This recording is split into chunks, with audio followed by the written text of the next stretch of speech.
ರಣಕಹಳೆಯನ್ನ ಓದ್ತಾ ಇರುವಂತಹ ರಾಹುಲ್ ಗಾಂಧಿ ಚಿತ್ರದುರ್ಗಕ್ಕೆ ಆಗಮಿಸಿದ್ದಾರೆ. ವೇದಿಕೆ ಮೇಲೆ ಬಂದಿರುವಂತಹ ರಾಹುಲ್ ಗಾಂಧಿ ಅವರನ್ನ ಕಾಂಗ್ರೆಸ್ನ ನಾಯಕರು ಸ್ವಾಗತಿಸಿದ್ದಾರೆ. ಇನ್ನೇನು ಕೆಲವೇ ಹೊತ್ತಿನಲ್ಲಿ ನೆರೆದಿರುವಂತಹ ಜನರನ್ನು ಉದ್ದೇಶಿಸಿ ರಾಹುಲ್ ಗಾಂಧಿ ಮಾತಾಡೋರಿದ್ದಾರೆ.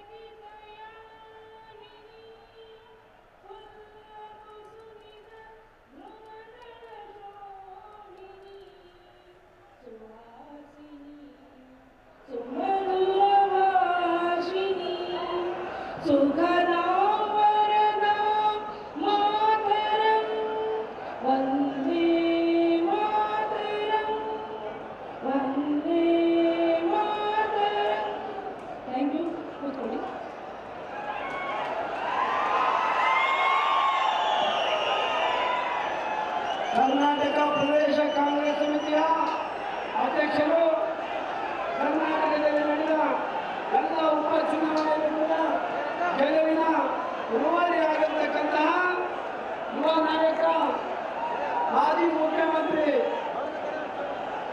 ಗುಂಡೂರಾವ್ರವರ ಪುತ್ರರಾಗಿರ್ತಕ್ಕಂತಹ ಶ್ರೀಮಾನ್ ದಿನೇಶ್ ಗುಂಡೂರಾವ್ರವರು ಈಗ ರಾಹುಲ್ ಗಾಂಧಿ ಅವರ ಗಣ್ಯರನ್ನ ತಮ್ಮನ್ನೆಲ್ಲರೂ ಕೂಡ ಹೃತ್ಪೂರ್ವಕವಾಗಿ ಸ್ವಾಗತ ಮಾಡ್ತಾರೆ.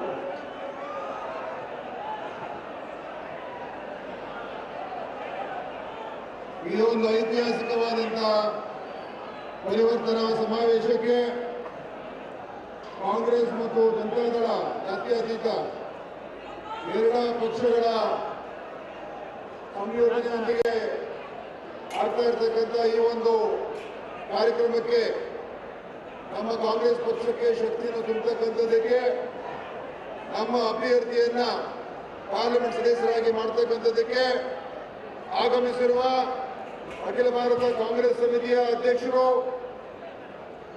ನಮ್ಗೆಲ್ಲರಿಗೂ ಕೂಡ ಮೆಚ್ಚಿನ ನಾಯಕರು, ಯುವಕರ ಪರ, ರೈತರ ಪರ, ಮಹಿಳೆಯರ ಪರ, ಸಾಮಾನ್ಯ ಜನರ ಪರ, ಭವಿಷ್ಯದ ಪ್ರಧಾನಮಂತ್ರಿಗಳಾದಂತ ಸನ್ಮಾನ್ಯ ಶ್ರೀ ರಾಹುಲ್ ಗಾಂಧಿ ಅವರನ್ನ ತಮ್ಮೆಲ್ಲರ ಪರವಾಗಿ ನಾನು ಹೃತ್ಪೂರ್ವಕವಾಗಿ ಈ ಸಭೆಗೆ ಸ್ವಾಗತವನ್ನು ಮಾಡ್ತಾ ಇದ್ದೇನೆ.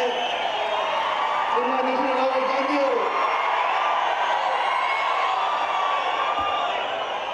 ಎಐಸಿಸಿಯ ಪ್ರಧಾನ ಕಾರ್ಯದರ್ಶಿಗಳು, ನಮ್ಗೆಲ್ಲರೂ ಕೂಡ ಮಾರ್ಗದರ್ಶನ ನೀಡ್ತಾ ಇರ್ತಕ್ಕಂಥ ಸನ್ಮಾನ್ಯ ಶ್ರೀ ಕೆ.ಸಿ. ವೇಣುಗೋಪಾಲ್ ಅವರನ್ನ ನಾನು ಈ ಸಭೆಗೆ ಹೃತ್ಪೂರ್ವಕವಾಗಿ ಸ್ವಾಗತವನ್ನು ಕೊಡ್ತಾ ಇದ್ದೇನೆ. ಮಾನ್ಯ ಶ್ರೀ ಕೆ.ಸಿ. ವೇಣುಗೋಪಾಲ್ ಅವರು ಜಿಲ್ಲಾ ಉಸ್ತುವಾರಿ ಸಚಿವರು ಹಾಗೂ ಆತ್ಮೀಯರಾಗಿರ್ತಕ್ಕಂಥ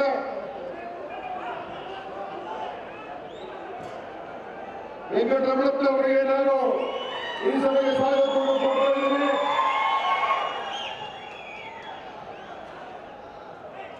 ಮಾಜಿ ವಿಧಾನ ಪರಿಷತ್ತಿನ ಅಧ್ಯಕ್ಷರು, ಕಾಂಗ್ರೆಸ್ನ ಉಪಾಧ್ಯಕ್ಷರಾದಂತಹ ವಿ.ಆರ್. ಸುದರ್ಶನ್ ಅವರಿಗೆ ಸ್ವಾಗತವನ್ನು ಕೊಡ್ತಾ ಇದ್ದೇನೆ. ಈ ಕ್ಷೇತ್ರದ, ಈ ಜಿಲ್ಲೆಯ ನಮ್ಮ ಕಾಂಗ್ರೆಸ್ ಪಕ್ಷದ ಶಾಸಕರು, ನಮಗೆಲ್ಲರೂ ಕೂಡ ಬಹಳ ಅಚ್ಚುಮೆಚ್ಚಿನ ಸ್ನೇಹಿತರಾದಂಥ ಸನ್ಮಾನ್ಯ ಶ್ರೀ ರಘುಮೂರ್ತಿ ಅವರಿಗೆ ನಾನು ಹೃತ್ಪೂರ್ವಕವಾಗಿ ಸ್ವಾಗತವನ್ನು ಕೊಡ್ತಾ ಇದ್ದೇನೆ. ಮಾಜಿ ಶಾಸಕರಾಗಿರ್ತಕ್ಕಂಥ ಸನ್ಮಾನ್ಯ ಶ್ರೀ ಗೋವಿಂದಪ್ಪನವರಿಗೆ ನಾನು ಸ್ವಾಗತವನ್ನು ಬಯಸ್ತಾ ಇದ್ದೇನೆ. ಮಾಜಿ ಶಾಸಕರಾಗಿರ್ತಕ್ಕಂಥ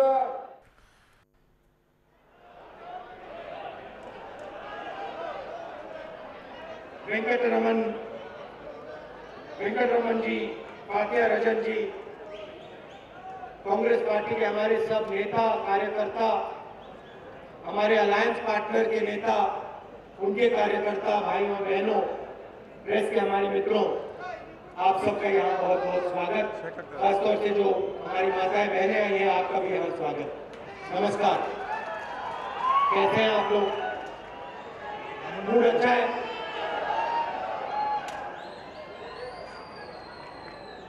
पांच साल से नरेंद्र मोदी देश का चौकीदार बने घूम रहा है।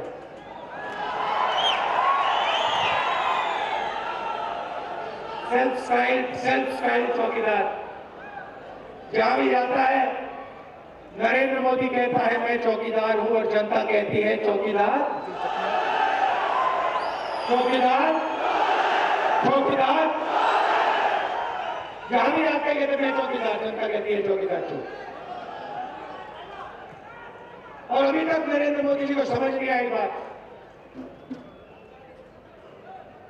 चुनाव लड़ने के 3 वायदे किए, प्रधानमंत्री मत बनाओ, चौकीदार बनाओ, 15 लाख रुपए हर बैंक अकाउंट में डालूंगा। याद है आपको? याद है ना? अच्छा मिल गए 15 लाख। 2 करोड़ युवाओं को रोजगार दूंगा। मिल गए 2 करोड़ युवाओं को रोजगार। किसान को सही दाम दूंगा। मिल गया किसान को सही दाम। नरेंद्र मोदी जी, चौकीदारी आपने किसकी की? आपने कभी किसी किसान के घर के सामने चौकीदार देखा है? कभी देखा है किसान के घर के सामने चौकीदार? बेरोजगार युवा के घर के सामने चौकीदार देखा है? मजदूर के घर के सामने चौकीदार देखा है? चौकीदार अनिल अंबानी के घर के सामने होता है। चौकीदार हिंदुस्तान के 15-20 सबसे अमीर लोगों का चौकीदार है। सही है ना? तो चौकीदार जी ने वायदा किया था 15 लाख रुपए हर बैंक अकाउंट में। कभी कभी मैं भी उनके भाषण देख लेता हूं। मैंने सुना चौकीदार 15 लाख देना चाहता है। उसके बाद मर्डर अक्यूज अमित शाह कहता है ये तो जुमला था, झूठ था, ये तो हमने ऐसे ही बोला था। तो मैंने सोचा मैं पता लगाऊं क्या हिंदुस्तान के गरीब लोगों को हिंदुस्तान की सरकार पैसा दे सकती है, हां या ना? तो मैंने कांग्रेस पार्टी के इकोनॉमिस्ट को, थिंक टैंक को बुलाया और मैंने उनसे सवाल पूछा। मैंने उनसे कहा देखिए चौकीदार झूठ बोल गया। हमारे देश के दिल में चोट पहुंची। गरीबों को लगा था कि बैंक में पैसा आएगा, नहीं आया, धोखा हुआ। मगर मुझे ये बात अच्छी नहीं लगी कि हमारे देश की जनता ने सपना देखा कि बैंक में, गरीबों के बैंक में पैसा आएगा और नरेंद्र मोदी ने वो सपना तोड़ा। मैंने इकोनॉमिस्ट, कांग्रेस इकोनॉमिस्ट से कहा, थिंक टैंक से कहा एक बात मुझे बताओ, नरेंद्र मोदी ने 15 लाख नंबर दिया था, झूठा था, आप मुझे सच्चा नंबर बताओ। आप पूरा कैलकुलेशन करो, दुनिया के सबसे बेहतर इकोनॉमिस्ट से जाके पूछो। मैं ये जानना चाहता हूं कि हिंदुस्तान के 20% गरीब लोगों के बैंक अकाउंट में क्या हिंदुस्तान की सरकार पैसा डाल सकती है, और अगर डाल सकती है तो कितना? और मुझे झूठ मत बोलना, मुझे 15 लाख नहीं सुनना, मुझे सच्चाई चाहिए। एक शर्त है, हिंदुस्तान की अर्थव्यवस्था नष्ट नहीं होनी चाहिए।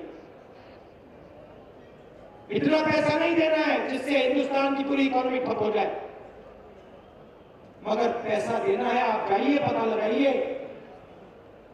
नंबर दीजिए मुझे। 5 महीने बाद वो वापस आए, कागज पे उन्होंने मुझे एक नंबर लिख के दिया, ऐतिहासिक नंबर, शानदार नंबर, धमाके का नंबर, 72,000 रुपए। साल के 72,000 रुपए, 5 साल के 3,60,000 रुपए। यह है सच्चाई भाइयों और बहनों। नरेंद्र मोदी ने कहा 15 लाख देंगे, झूठ। हमने पता लगाया है, कैलकुलेशन किया है, हिंदुस्तान के 20% सबसे गरीब लोगों के बैंक अकाउंट में 2019 के चुनाव के बाद कांग्रेस पार्टी 3,60,000 रुपए 5 साल के अंदर डाल दी। ये जो हमारी ನ್ಯಾಯ ಯೋಜನೆ ಬಗ್ಗೆ ಈಗ ತಾನೇ ರಾಹುಲ್ ಗಾಂಧಿ ಅವರು ಪ್ರಸ್ತಾಪ ಮಾಡಿದ್ರು. ನಾನು ಎಲ್ಲರೂ ಕೂಡ ಕೇಳ್ಕೊಂಡಿದ್ದೆ, ನಮ್ಮ ಬಡವರಿಗೆ ಯಾವ ರೀತಿಯಾಗಿ ನಮ್ಮ ಆರ್ಥಿಕ ಶಕ್ತಿ ಮುಖಾಂತರ ಎಷ್ಟು ಸಹಾಯ ಮಾಡಬಹುದು ಅಂತ. ಅವ್ರು ಹೇಳಿರ್ತಕ್ಕಂಥದ್ದು ನಮ್ಮ ಒಂದು ಯೋಜನೆಯನ್ನು ಘೋಷಣೆ ಮಾಡಿದ್ದೇನೆ. ದೇಶದಲ್ಲಿರ್ತಕ್ಕಂಥ ಬಡವರಿಗೆ ನಾವು ತಿಂಗಳ 6,000 ರೂಪಾಯಿ, ವರ್ಷಕ್ಕೆ 72,000 ರೂಪಾಯಿ, ದೇಶದ 20% ಒಂದು ಕಾರ್ಯಕ್ರಮವನ್ನು ನಾನಿವತ್ತು ಘೋಷಣೆ ಮಾಡಿದರೆ ನಾನು ಅದನ್ನ ವಾಗ್ದಾನ ಹೇಳ್ತಾ ಇದ್ದೀನಿ, ನಾನು ಮಾಡೇ ಮಾಡ್ತೀನಿ ಅಂತ. अभी भीड़ में बहुत सारे पुरुष हैं, यहाँ महिलाएं भी आई हैं और आपने भी बहुत जोरों से चिल्लाया, मगर मैं एक बात कहना चाहता हूं, पैसा महिलाओं के बैंक अकाउंट में जाएगा। ನಾನು ಒಂದು ಮಾತು ಹೇಳ್ತಾ ಇದ್ದೀನಿ, ನಿಮಗೆಲ್ಲ ಬಹಳ ಖುಷಿ ಆಯ್ತು ಈ ಯೋಜನೆಯನ್ನ ಕೇಳ್ಕೊಂಡು. ಆದ್ರೆ ಇಲ್ಲೇ ಪಕ್ಕದಲ್ಲಿ ಎಲ್ಲ ಮಹಿಳೆಯರೆಲ್ಲ ಕೂತ್ಕೊಂಡಿದ್ದಾರೆ, ನಿಮ್ಗೆ ಸ್ವಲ್ಪ ಬೇಜಾರಾಗ್ಬೋದು. ಆದ್ರೆ ಎಲ್ಲ ಹಣ ನೇರವಾಗಿ ಆ ಮಹಿಳೆಯರ ಹೆಸರಿರ್ತಕ್ಕಂಥ ಬ್ಯಾಂಕ್ ಅಕೌಂಟ್ ಹೋಗ್ತದೆ.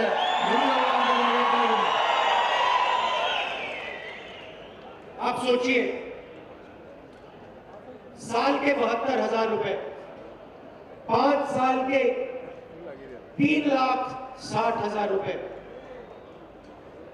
ನೋಡಿ, ವರ್ಷಕ್ಕೆ 72,000, 5 ವರ್ಷಕ್ಕೆ 3,60,000 ರೂಪಾಯಿಯಷ್ಟು ಅವರಿಗೆ ಹೋಗ್ತಕ್ಕಂಥದ್ದಾಗ್ತದೆ ಆ ಒಂದು ಕುಟುಂಬಕ್ಕೆ 5 ವರ್ಷಕ್ಕೆ. 5 करोड़ महिलाओं के बैंक अकाउंट में हर महीने पैसा जाए। 5 ಕೋಟಿ ಕುಟುಂಬಗಳಿಗೆ, ಆ 5 ಕೋಟಿ ಕುಟುಂಬದ ಮಹಿಳೆಯರ ಅಕೌಂಟ್ಗೆ ಈ ಒಂದು 3,60,000 ರೂಪಾಯಿ 5 ವರ್ಷಕ್ಕೆ ಕೊಡ್ತಾ ಇದ್ದೀವಿ. 25 करोड़ लोगों को इस पैसे का डायरेक्ट फायदा मिलेगा। ಆ ಕುಟುಂಬದ ಒಟ್ಟಾರೆ ದೇಶದ ಸುಮಾರು 25 ಕೋಟಿ ಜನರಿಗೆ ಈ ಕಾರ್ಯಕ್ರಮ ಅನುಕೂಲ ಆಗುತ್ತೆ ಅಂತ ನಾನು ನಿಮ್ಗೆ ಹೇಳಕ್ಕೆ ಇಷ್ಟಪಡ್ತಾ ಇದ್ದೀನಿ. आप सोचिए, हिंदुस्तान में चौकीदार ने कितना पैसा लूटा है। आप ಯೋಚನೆ ಮಾಡಿ, ಈ ದೇಶದಲ್ಲಿರ್ತಕ್ಕಂಥ ಒಬ್ಬ ಚೌಕಿದಾರ ಎಷ್ಟು ಹಣವನ್ನ ಲೂಟಿ ಮಾಡಿರಬಹುದು ಅಂತ. कि हम बिना अर्थव्यवस्था को खतरा नुकसान पहुंचाए 25 करोड़ लोगों को 72,000 रुपए बैंक अकाउंट में डाल। ನಮ್ಮ ಈ ಯೋಜನೆಯಿಂದ ನಾನು ಮತ್ತೆ ಹೇಳ್ತಾ ಇದ್ದೀನಿ, ಇಷ್ಟೊಂದು ಕುಟುಂಬಗಳಿಗೆ ಹಣ ಸೇರ್ತಕ್ಕಂಥ ಒಂದು ತೀರ್ಮಾನವನ್ನು ನಾವು ಮಾಡಿದ್ದೇವೆ. और मैं यहां से झूठ बोलने नहीं आया हूं, ನಾನು ನಿಮ್ಮ ಮುಂದೆ ಸುಳ್ಳು ಹೇಳೋದಕ್ಕೆ ಅಂತ ನಾನು ಬಂದಿಲ್ಲ. मैं देश का चौकीदार नहीं हूं, ನಾನು ಈ ದೇಶದ ಚೌಕಿದಾರ ನಾನೇ. मैं देश का चौकीदार नहीं हूं, ना मैं बनना चाहता हूं। ನಾನು ಇಲ್ಲಿ 15 ಲಕ್ಷ ಆಗ್ತೀನಿ ಅಂತ ನಾನು ಹೇಳ್ತಾ ಇಲ್ಲ, ನಾನು ದೇಶದ ಚೌಕಿದಾರಿ ಕೂಡ ಮಾಡ್ತೀನಿ ಅಂತ ನಾನು ಹೇಳ್ತಾ ಇಲ್ಲ. मैं देश के दिल की आवाज सुनता हूं। ನಾನು ನಿಮ್ಮ ಹೃದಯದ ಮಾತುಗಳನ್ನ ಕೇಳೋದಕ್ಕೋಸ್ಕರ ಬಂದಿದ್ದೇನೆ. मेरे मुंह से जो देश चाहता है वो निकलता है, मेरे मुंह से जो देश चाहता है वो निकलता है। ನನ್ನ ಬಾಯಿಂದ ದೇಶದ ಜನ ಏನು ಇಚ್ಛೆ ಪಡ್ತಾರೆ, ಏನು ಅವರ ಅಪೇಕ್ಷೆ ಇದೆ, ಅದು ನನ್ನ ಬಾಯಿಂದ ಬರ್ತದೆ ಹೊರತು ನಾನೇ ಏನೋ ಯೋಚನೆ ಮಾಡ್ಕೊಂಡು ನನಗೇನು ಹೇಳ್ತಾ ಇಲ್ಲ. मैं आपको अपनी मन की बात नहीं बताने आया हूं, मैं आपकी मन की बात सुनने आया हूं। ನಾನು ನನ್ನ ಮನ್ ಕಿ ಬಾತ್ ಹೇಳೋದಕ್ಕೆ ಬಂದಿಲ್ಲ, ನಾನು ನಿಮ್ಮ ಮನ್ ಕಿ ಬಾತ್ ಅನ್ನು ಕೇಳೋದಕ್ಕೆ ಬಂದಿದ್ದೇನೆ, ನಿಮ್ಮ ಅಭಿಪ್ರಾಯ ತಗೊಳ್ಳೋದಕ್ಕೆ ಬಂದಿದ್ದೇನೆ.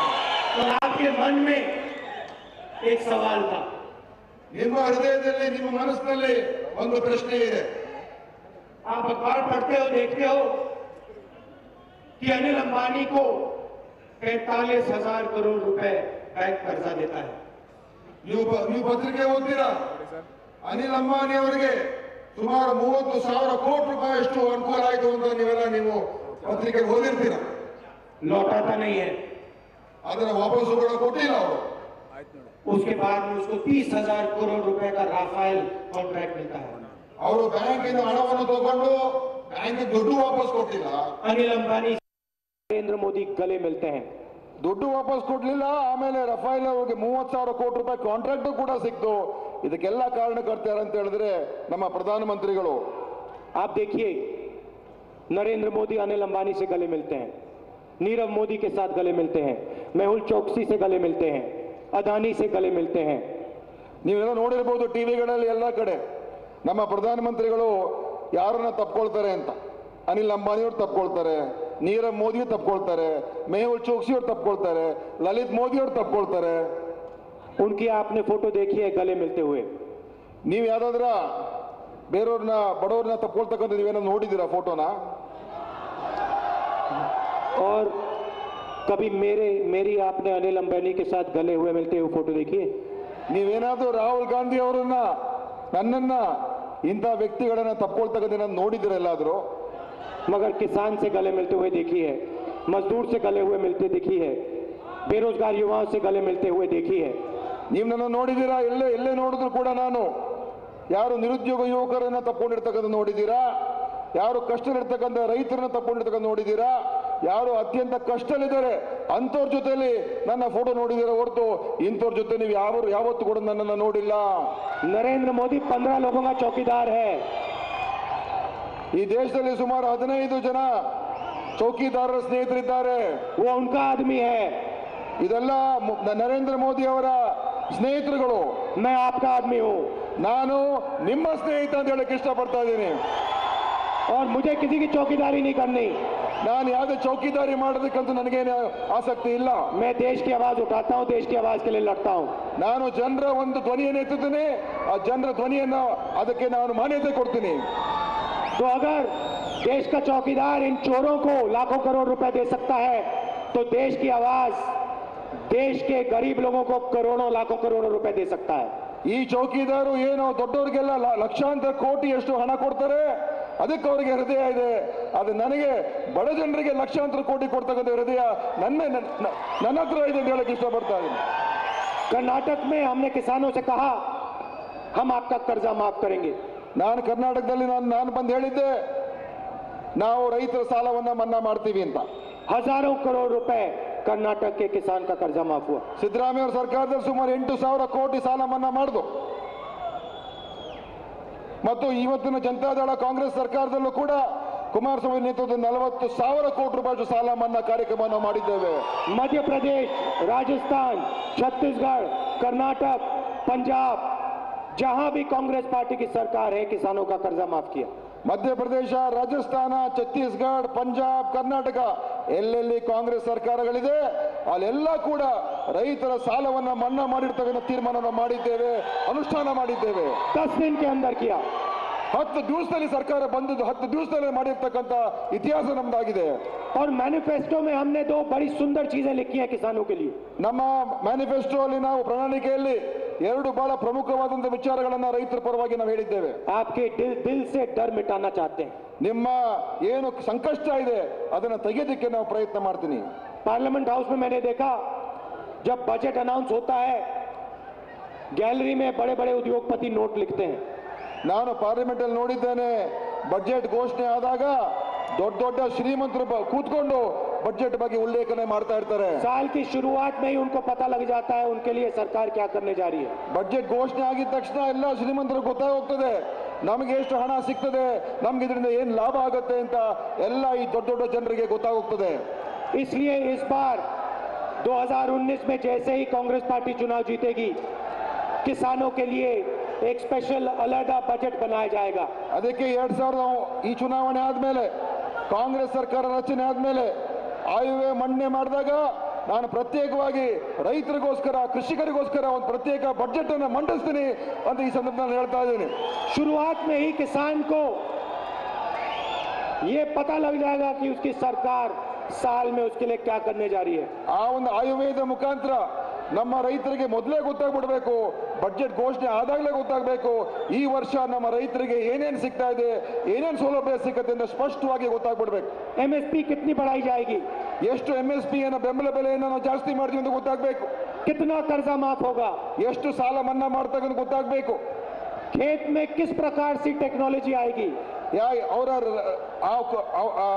ನಮ್ಮ ರೈತರ ಕೃಷಿಕರಿಗೋಸ್ಕರ ಯಾವ ರೀತಿಯಾಗಿ ಟೆಕ್ನಾಲಜಿನ ನಾವು ತಗೊಂಡ್ಬರ್ತೀವಿ ಅಂತ ಕೂಡ ನಾವು ಹೇಳ್ತೀವಿ. सिंचाई कहां कहां होगी, ಎಲ್ಲೆಲ್ಲಿ ನಾವು ನೀರಾವರಿಯಿಂದ ಕೊಡ್ತಕ್ಕಂಥದ್ದು ಎಲ್ಲಿ ಅಂತ ಅದನ್ನು ಕೂಡ ಸ್ಪಷ್ಟವಾಗಿ ನಾವು ತಿಳಿಸ್ತೀವಿ. बैंक लोन कितना मिलेगा, ಎಷ್ಟು ಬ್ಯಾಂಕ್ಗಳಿಂದ ಸಾಲ ಸಿಗುತ್ತೆ ಅಂತ ಕೂಡ ನಾವು ರೈತರಿಗೆ ತಿಳಿಸ್ತೀವಿ. नुकसान होगा तो कॉम्पनसेशन कितना मिलेगा, कितना कर्जा माफ होगा, ಎಷ್ಟು ಸಾಲ ಮನ್ನಾ ಮಾಡ್ತಕ್ಕಂಥ ಗೊತ್ತಾಗಬೇಕು. खेत में किस प्रकार से टेक्नोलॉजी आएगी, ಅವರ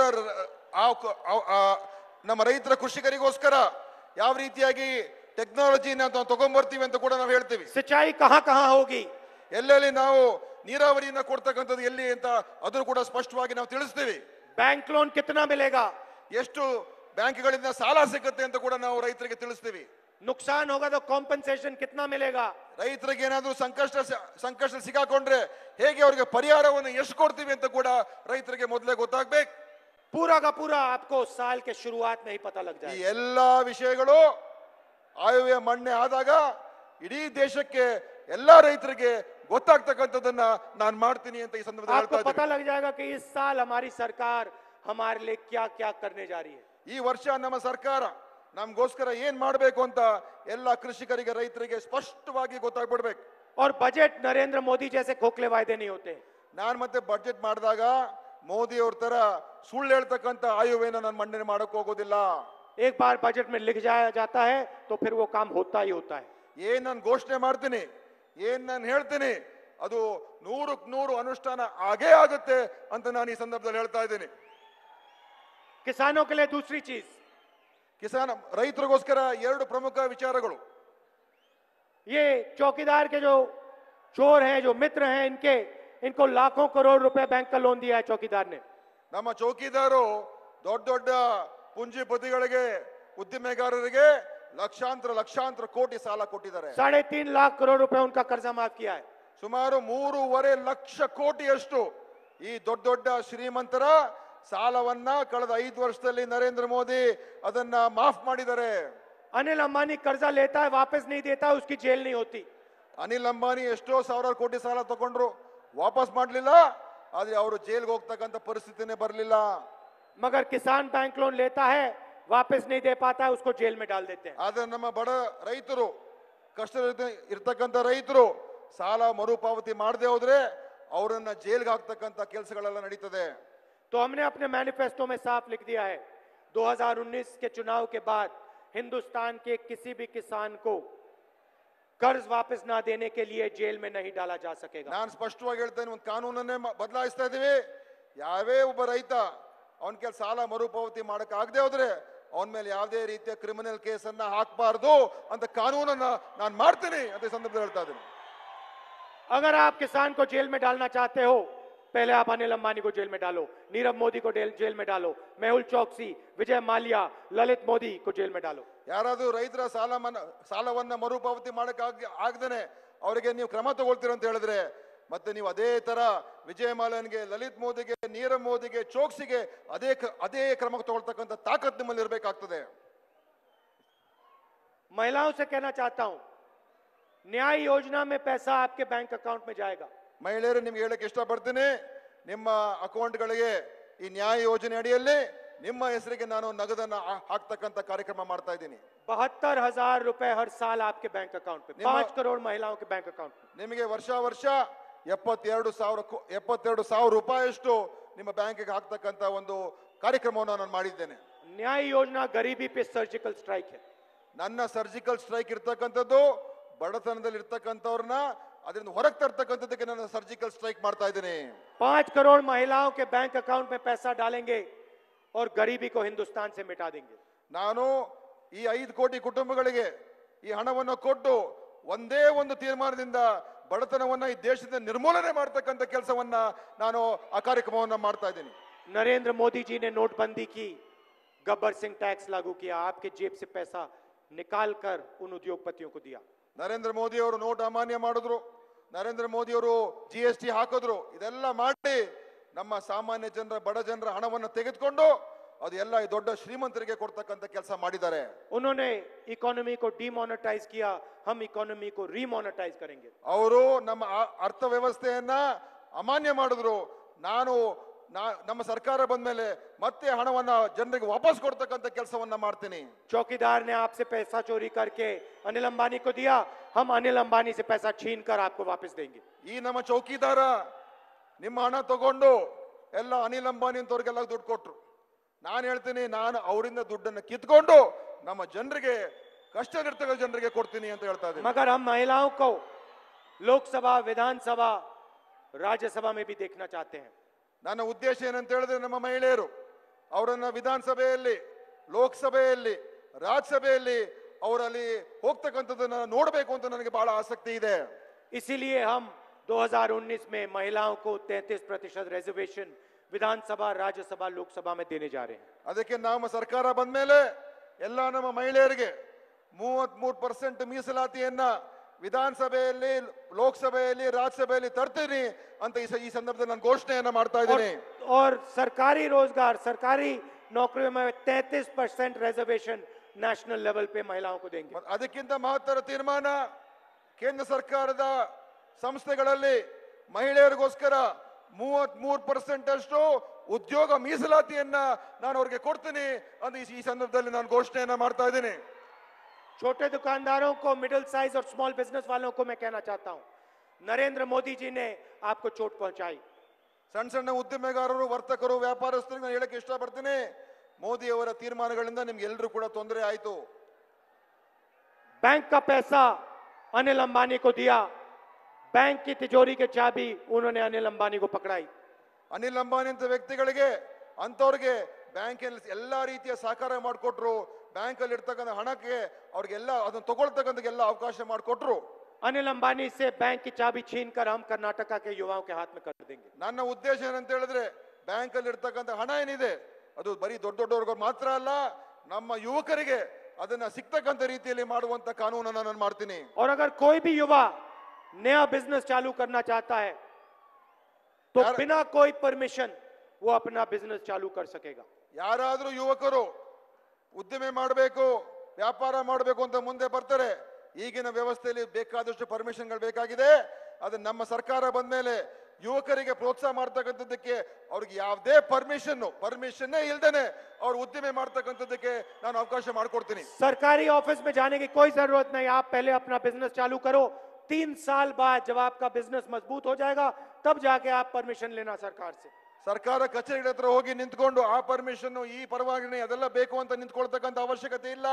ಯುವಕರು ಏನಾದ್ರೂ ಶುರು ಮಾಡಬೇಕು ಅಂತ ಹೇಳಿದ್ರೆ ಉದ್ದಿಮೆಯನ್ನ ನೇರವಾಗಿ ಶುರು ಮಾಡ್ಕೊಳ್ಳಿ, 3 ವರ್ಷ ನಡೆಸಲಿ, ಲಾಭಕ್ಕೆ ಬರಲಿ, ಆಮೇಲೆ ಅದೇನೇನು ಕಾನೂನುಗಳಿದೆ ಅದೆಲ್ಲ ಕೂಡ ಅದನ್ನ ಅನ್ವಯ ಆಗ್ತಕ್ಕಂಥ ರೀತಿಯಲ್ಲಿ ಆಗ್ಲಿ ಅಂತ ಈ ಸಂದರ್ಭ ನಾನು ಹೇಳ್ತಾ ಇದ್ದೀನಿ. 45 साल से सबसे ज्यादा बेरोजगारी आज है, मगर 22 लाख सरकारी नौकरियां आज खाली हैं।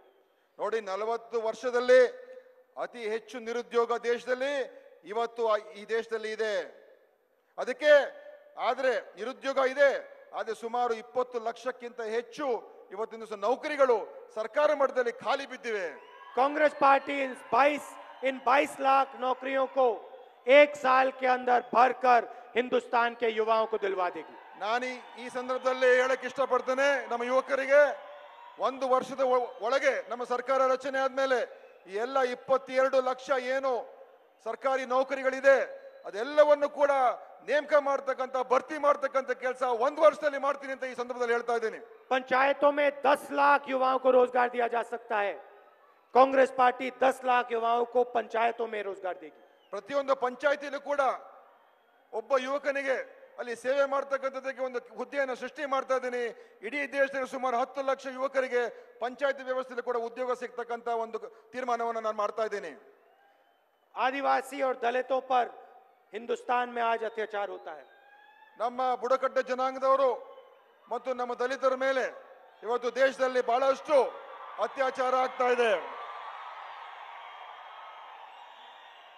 ನಮ್ಮ ಮುಖ್ಯಮಂತ್ರಿಗಳಾದಂತ ಮಾನ್ಯ ಕುಮಾರಸ್ವಾಮಿ ಅವರು ಬಂದಿದ್ದಾರೆ. ಅವರಿಗೆ ತಮ್ಮೆಲ್ಲರ ಪರವಾಗಿ ಹೃತ್ಪೂರ್ವಕವಾಗಿ ಸ್ವಾಗತವನ್ನು ಮಾನ್ಯ ಕುಮಾರಸ್ವಾಮಿ ಅವರಿಗೆ ಸನ್ಮಾನ್ಯ ರಾಹುಲ್ ಗಾಂಧಿ ಅವರೇ ಸ್ವಾಗತ ಮಾಡಿದ್ದಾರೆ. आदिवासियों और दलितों का नुकसान होता है, उन पर अत्याचार होता है। हमने आपकी जमीन की लड़ाई लड़ी थी। ನಾವು ನಮ್ಮ ದಲಿತರ ಮತ್ತು ಬುಡಕಟ್ಟು ಜನಾಂಗದವರ ಭೂಮಿಯ ವಿಚಾರದಲ್ಲಿ ನಾವು ಹೋರಾಟವನ್ನು ಮಾಡಿದ್ದೇನೆ. और जो आपका पैसा है वो नरेंद्र मोदी की सरकार आपसे छीनती है, वो पैसा हम आपको वापस देंगे। ಏನು ಹಣ ನಿಮ್ಮ ಹತ್ರ ಇರ್ತಕ್ಕಂಥದ್ದನ್ನೇ ಏನು ವಾಪಸ್ ತಗೊಂಡಿದ್ದಾರೆ ನರೇಂದ್ರ ಮೋದಿ ಅವರು, ನಿಮ್ಗೆ ಅದನ್ನು ವಾಪಸ್ ಕೊಡ್ತಕ್ಕಂಥ ಕೆಲಸವನ್ನು ಮಾಡ್ತೀವಿ. SC और ST का जो फंड डाइवर्ट होता है वो नहीं होगा। ಯಾಕೆಂತ ಹೇಳಿದ್ರೆ ದಲಿತರಿಗೋಸ್ಕರ ಏನು ಹಣ ಇದೆ ಅದನ್ನ ನರೇಂದ್ರ ಮೋದಿ ಸರ್ಕಾರ ಬೇರೆ ಕಡೆ ಖರ್ಚು ಮಾಡ್ತಾ ಇದ್ದಾರೆ. ಅದು ನಾನು ಬಂದ ಮೇಲೆ ಕೇಂದ್ರದಲ್ಲಿ ದಲಿತರಿಗೋಸ್ಕರ ಇರ್ತಕ್ಕಂಥ ಹಣ ಅವ್ರಿಗೆ ಖರ್ಚು ಮಾಡಬೇಕಂತ ಆ ತೀರ್ಮಾನವನ್ನ ನಾನು ಸ್ಪಷ್ಟವಾಗಿ ಮಾಡ್ತಾ ಇದ್ದೇನೆ. मनरेगा का प्रधानमंत्री ने मजाक उड़ाया था. ನಮ್ಮ ಉದ್ಯೋಗ ಖಾತ್ರಿ ಯೋಜನೆ ಬಗ್ಗೆ ಮೋದಿ ಅವರು ಅದರ ಬಗ್ಗೆ ತಮಾಷೆ ಮಾಡಿದ್ರು. कहते हैं देश को नुकसान हुआ. ಅವ್ರು ಹೇಳ್ತಾರೆ ಈ ಉದ್ಯೋಗ ಖಾತ್ರಿ ಯೋಜನೆಯಿಂದ ಜನರಿಗೆ ತೊಂದರೆ ಆಯಿತು ಅಂತ.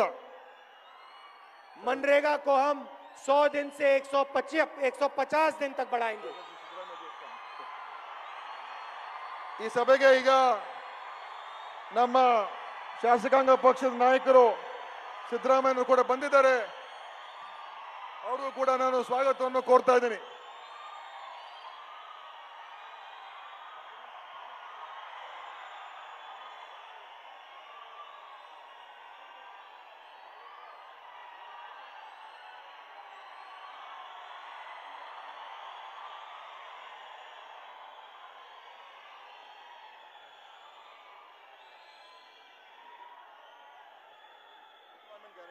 हाँ?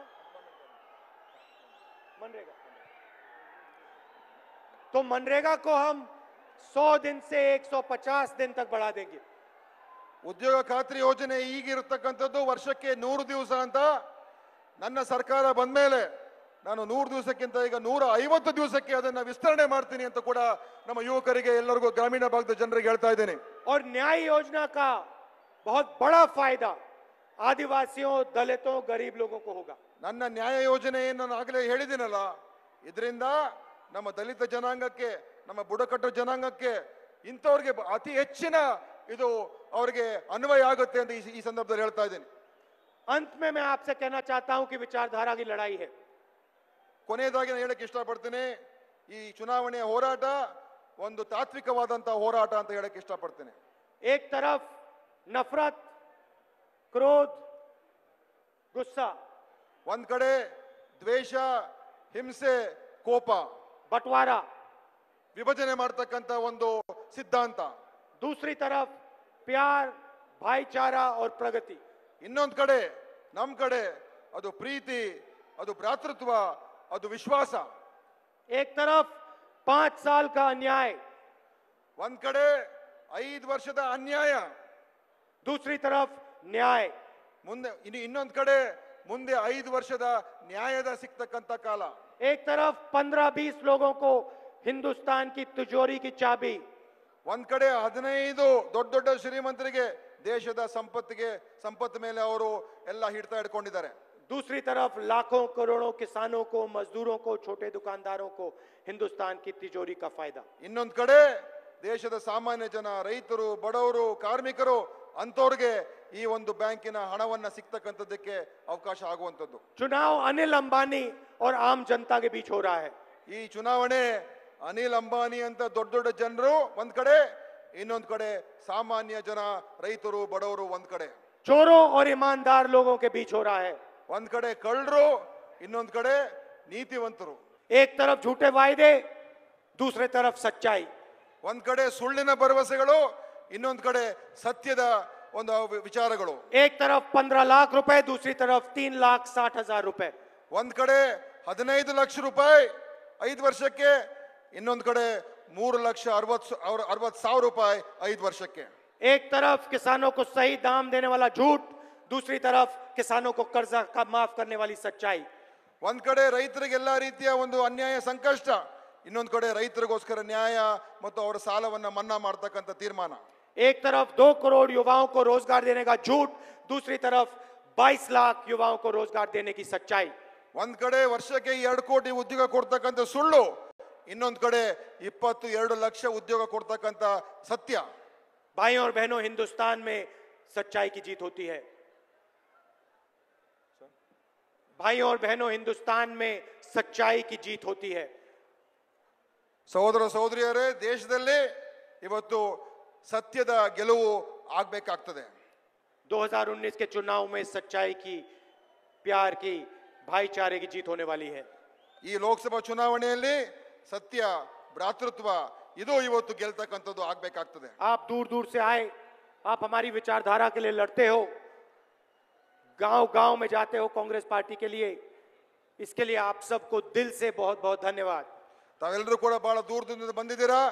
ನೀವು ನಮ್ಮ ಪಕ್ಷದ ಪರವಾಗಿ ಹೋರಾಟ ಮಾಡ್ತೀರಾ, ನಮ್ಮ ಪಕ್ಷವನ್ನು ಕಟ್ತಾ ಇದ್ದೀರಾ.